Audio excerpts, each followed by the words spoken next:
मान्यवर मंडळी, विद्यार्थी वर्ग आणि शिक्षक वर्ग यांचं मनापासून स्वागत करतो। सन्माननीय आजच्या या कार्यक्रमाचे उद्घाटन सन्माननीय राजादारे यांनी व्यासपीठ प्रसंगाची त्याला मी विनंती करतो।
संयुक्त राष्ट्राच्या सुरक्षा समितीचे अध्यक्षपद 75 वर्षानंतर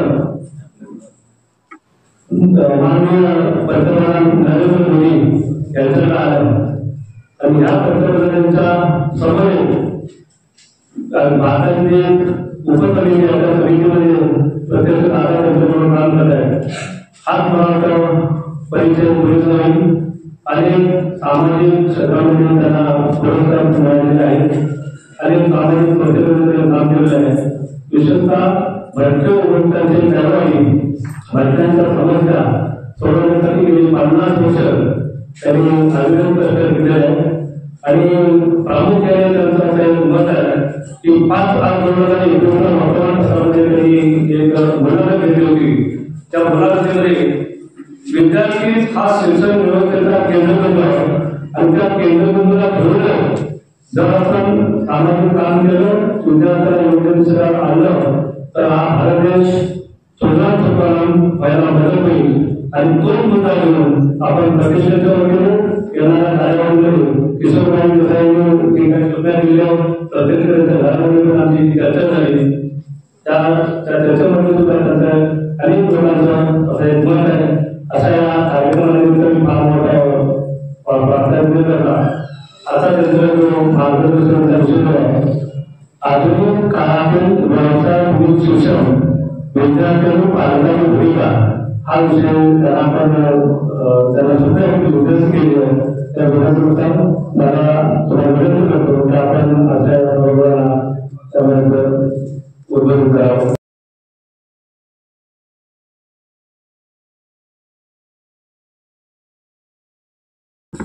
व्यवसायाभिमुख मार्गदर्शन शिबिर असा आज आपल्या कार्यक्रमाचं स्वरूप आहे। व्यवसाय हा डोळ्यासमोर ठेवून आपल्या जीवनाची रचना करावी आणि विशेषतः नोकरी याच्यापेक्षा सुद्धा स्वतःचा व्यवसाय हे त्याचं केंद्र असतं। यासाठी म्हणून अशा तऱ्हेच्या कार्यक्रमाची योजना लोक करत असतात आणि अनेक एक्सपर्ट्स लोक या विषयातले आपल्याला मार्गदर्शन करण्यासाठी येत असतात। आपले हे जे केंद्र श्रीराम संस्कार केंद्र इथे उभं राहिलं,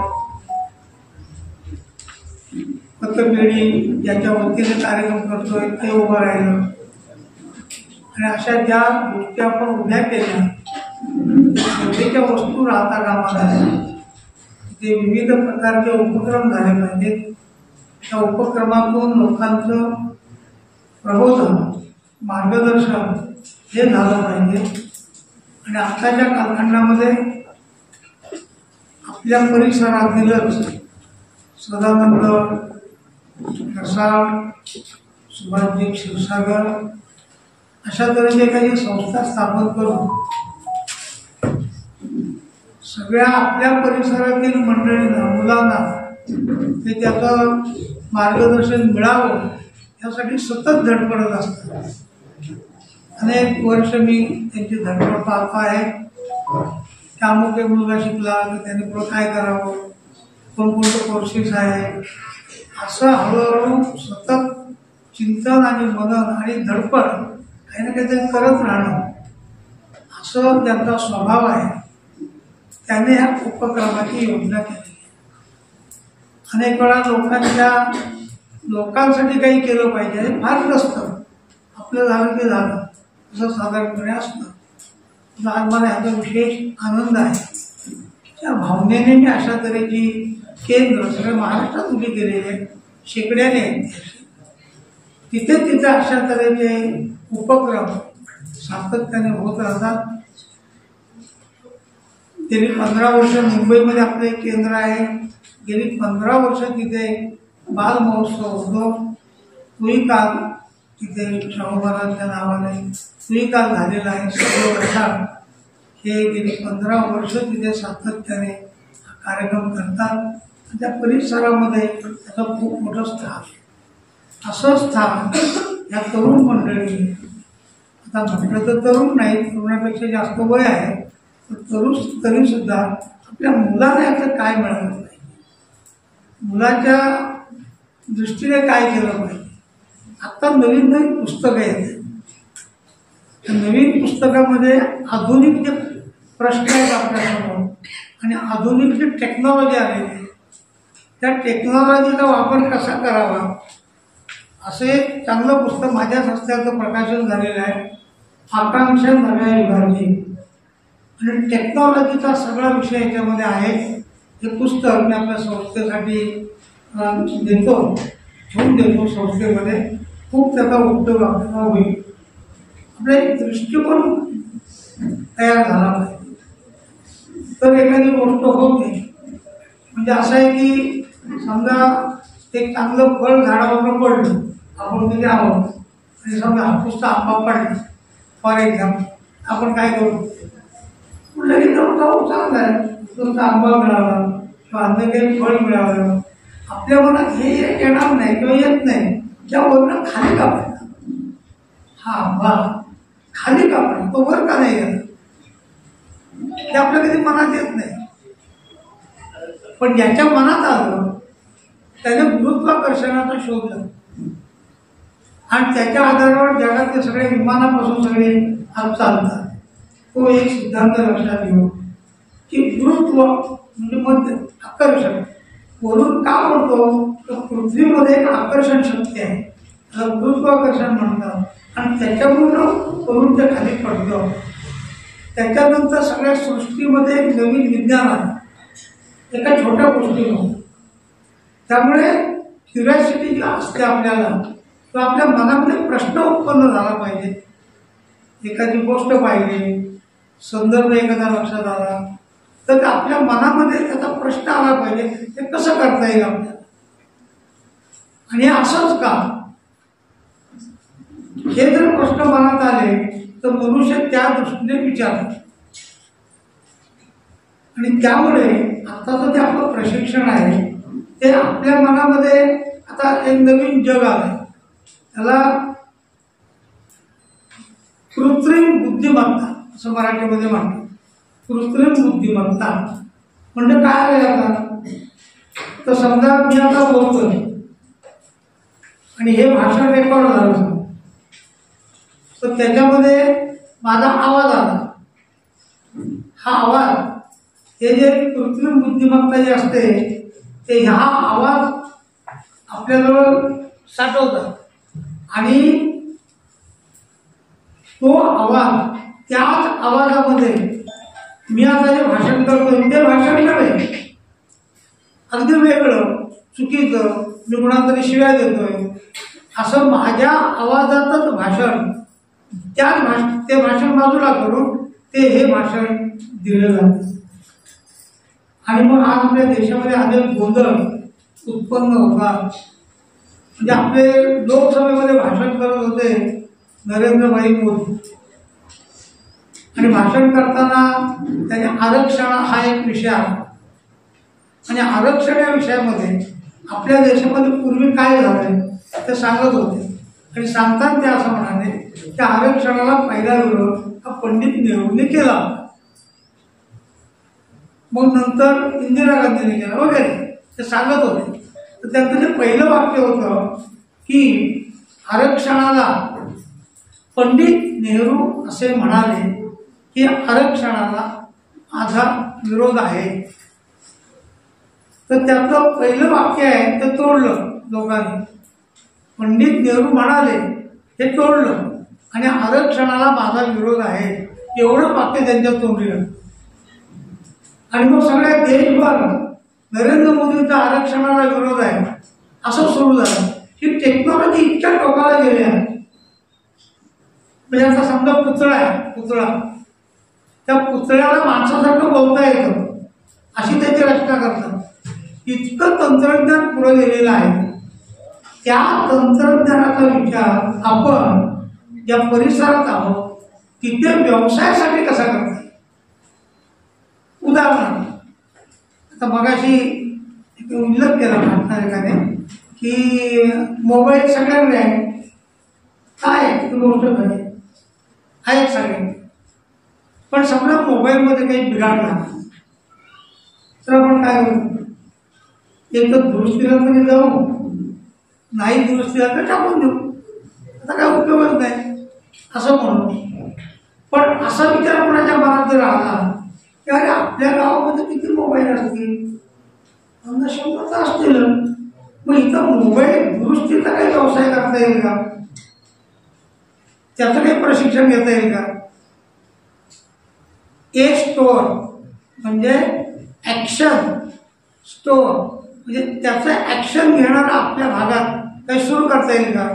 मग समजा मोबाईलच्या दुरुस्तीचं थोडं तांत्रिक काही घेतलं प्रशिक्षण तर आपल्या गावामध्ये मोबाईल दुरुस्तीचा धंदा चालू शकतो. आणि आज तो कुठेही चालेल असा आहे. आणि समजा उद्या वाटलं की आपल्या परिसरात मोबाईल बरेच आहे तर एक छोटी व्हॅन घेऊन आपल्याला फिरता येईल मोबाईल दुरुस्तीचं. प्रत्येक गोष्टीला उत्तर असतं, प्रत्येक गोष्टीला. आणि ते उत्तर आपण स्वाभाविकपणे आपल्या मनामध्ये जर ठेवलं तर मी हे करू शकतो, मी हे करू शकतो. हे ज्यावेळी आपल्या मनात येईल त्याच वेळी आपलं अंतर्मन असतं. आपल्याकडे मनाचे श्लोक नावाचं रामदासांच्या एक पुस्तक आहे, त्याचे बरेच मनाचे श्लोक आहेत. मन म्हणजे सायकॉलॉजी, सायकॉलॉजीवरचं पुस्तक आहे.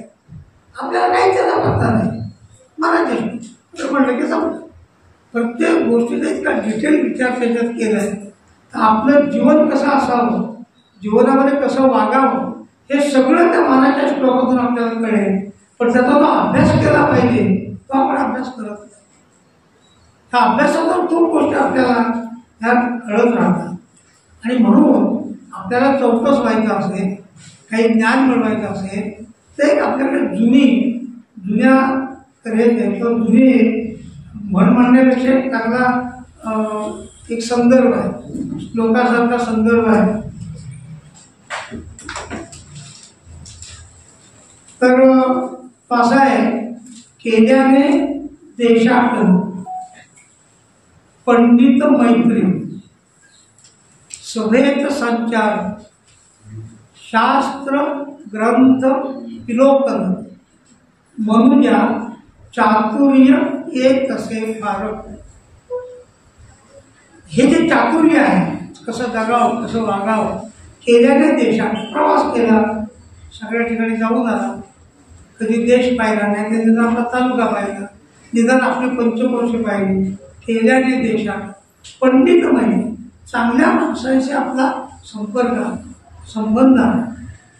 सभेचा संचार अशा तऱ्हेच्या कार्यक्रमांच्या मध्ये सहभागी झाला. शास्त्र ग्रंथ विलोकन, वेगवेगळ्या शास्त्रांचा आणि ग्रंथांचा अभ्यास केला. म्हणून या चातुर्य एक कसे मनुष्य चतुर होतो, सर्वांगीण उन्नतीचा विचार करू शकतो. ही जी आपल्याकडे खूप जुनी गोष्ट आहे. मी विद्यार्थी दशेत असताना हे पाठ केलेलं आहे. विद्यार्थी दशेत असताना किमान 50 वर्षापूर्वी हे मी पाठ केलेलं आहे. ते आजही उपयोगी पडत आहे. इतकं ज्ञान आपल्याकडे आहे. आधुनिक पारतंत्र्यामुळे आपण कोण आहोत ते आपण विसरलो आणि त्यामुळे आपल्याकडे जे आहे त्याची आपल्याला जाणीव राहत नाही. आणि म्हणून आता जर आपल्याला आता जर व्यवसाय पालक आहे समजा, तर पालकांची काय जबाबदारी आहे त्यामध्ये? मुलं आपलं काय करतं? आपल्याकडे पालकांचं वेगळं आहे. समजा मूल आहे ना आणि पालक कोण आलं भेटायला समजा, तर मूल गडबड करायला लागलं तर पालक काय करतात? त्याच्या हातात मोबाईल देतात, बघ जरा बघ, तो गेला. मोबाईल देतो पण त्याच्या हातात ते आपणच. त्या मोबाईल का देतो? आपल्याला थोडी उसंत मिळावी म्हणून त्याचा आयुष्यापासून पुढे राहतो. आणि मग डोळ्यापासून सगळ्यावर त्याचे परिणाम होतात. आणि मोबाईलच्या जगात तो गेला की कृत्रिम गोष्टीशी तो जोडला जातो. मग त्याला काय खावंसं वाटलं तर ॲमेझॉनमधनं मागवणार, घरचं खाणार नाही, त्याच्यात असणारं विष खातो पण तर मानणार. म्हणून आपण याचा विवेक केला पाहिजे. आपण याचा नीट विचार केला पाहिजे तर आपण जिथे जगतोय वागतोय तर तिथे आपल्याला जर आपल्या पुढच्या कालखंडामध्ये काय करावं. मी काल पुण्यात गेलो होतो एका कार्यक्रमामध्ये, एका घरी गेलो. 11वीमध्ये असणारे एक विद्यार्थी होते. म्हणून तू काय करते दादा? तर म्हणजे मी B.Com कॉमर्सला गेले आणि सायकॉलॉजी करतो. कॉमर्स होता आणि सायकॉलॉजी म्हणजे अन्य असते. तर मी शिक्षक होतो पण मला कुठं माहीत आहे की आता ते असते. तर म्हणजे सायकॉलॉजी असते. का तो अशी सायकॉलॉजी विषय कसा आला? तर नाही म्हणले काय असायचं, मी शाळेत असताना काही विषय निघाला की मग मी काहीतरी सांगायचे, हे असं करूया, हे तसं करूया, हे तसं करूया. एकदा मला शिक्षकांनी बोलावलं. ते म्हणजे तू लोकांचा चांगला विचार करते, तुला तुझ्याबरोबर तू पुढे आयुष्यात सायकॉलॉजी घे, तुला माणसं कळते, हे तुझ्या डोक्यामध्ये. आणि तुम्ही B.Com आई वडील B.Com जातात पुढे जाते, तर B.Com गेली सायकॉलॉजी म्हणून पुढे काय करते? नाही मी MA होईल तर पुन्हा सायकॉलॉजी. आणि सायकॉलॉजीच्या आधारावर समाजामध्ये ते उत्तम प्रकारचं प्रबोधन करेल. 11वीची मुलगी आहे, हे मला येऊ शकतो माझं. मग आधुनिक टेक्नॉलॉजीचा हा जो विषय आहे तो नीट विचार केला पाहिजे. ज्या ज्या गोष्टी आहेत त्या गोष्टींचा व्यवसायासाठी. आणि आजकाल काय झालं, मला हे द्या, मला ते द्या, मला ते द्या, मला नोकरी द्या, असं सुरू आहे ना. त्याच्याऐवजी मला नको आहे, मीच असं राहील की मी दुसऱ्याला देईन. मी घेणारा नाही होणार, मी देणारा होणार. ही जर भावना आपण मनामध्ये ठेवली तर मला असं वाटतं की अशा प्रकारच्या ज्या वेगवेगळ्या कार्यक्रमांची एक रचना असते त्याचा खूप मोठा उपयोग होईल असं मला वाटतं. एकच आता एक शेवटचा मुद्दा सांगतो. भगवान श्रीकृष्णाने 18व्या अध्यायामध्ये एक 26वा श्लोक आहे. मासांना मार्गदर्शन आहे. मुक्त संघ नहम वादी. मुक्त संघ म्हणजे सगळ्यांशी सहजपणे मिळून मिसळून वागणारा कसा माणूस पाहिजे त्याचं वर्णन करतो. आणि आपल्याला जीवनात यशच पाहिजे असेल हा श्लोक हा आपल्याला मार्गदर्शक आहे. मुक्त संघ अहंवादी, अहंकार रे, कुठल्याही प्रकारचा अहंकार नसलेला मुक्त संघ नहंवादी, धृत्युत्साह, धृती आणि उत्साह, बुद्धी आणि कृती समन्विता, बुद्धी आणि कृत्यांचा समन्वय जर ठेवला आपण करता सात्विक उच्चते.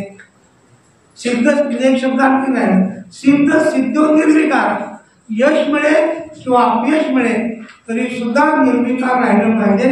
असा जो मनुष्य असतो त्याला एक सात्विक कार्यकर्ता असं म्हणतात.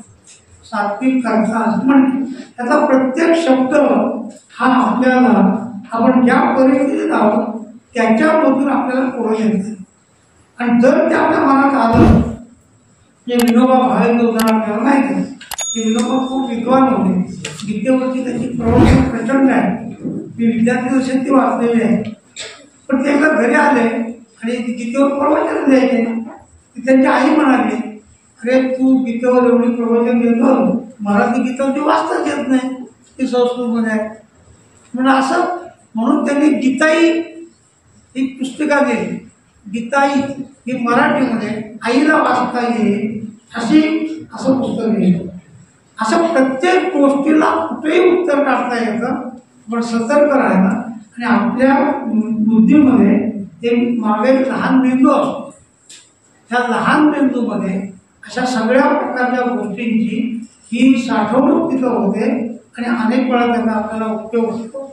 आणि म्हणून आपल्या समाजामध्ये किंवा आपल्या तत्वज्ञानामध्ये एक फक्त शब्द वापरतात, तो सांगतो, तो म्हणजे स्वयंसूचना. पूर्वीच्या काळी वापरत असत. मी माझ्या कॉलेज जीवनमध्ये असताना त्याचे मी उपयोग खूप मोठे केलेले आहे की स्वतःच्या मनाला सूचना द्यायची, हो मला उद्योजक व्हायचं आहे. आपण तर मनाला अशी सतत सूचना दिली तर मन हळूहळू तसं आपल्याला वागायला स्वतःच सूचना द्यायची की त्याने खूप प्रयोग केलेले आहे. पूर्वी समजा ते कॉलेजला होतं तर काय टाइम नव्हतं, सकाळी 4 वाजता उठायचं. कसं उठायचं? तर मी झोपताना म्हणायचो मला सकाळी 4 वाजता उठायचं, मी बरोबर 4 वाजता उठायचं. असं आपल्या मनाला सूचना देण्याची एक सवय जर आपण लावली तर त्याच्यातून अनेक प्रकारच्या गोष्टी सुकर होतील, चांगल्या होतील असं मला वाटतं. एक अतिशय चांगला कार्यक्रम त्या मंडळी येऊन जा, त्याबद्दल मी त्यांना धन्यवाद देतो. आणि आजच्या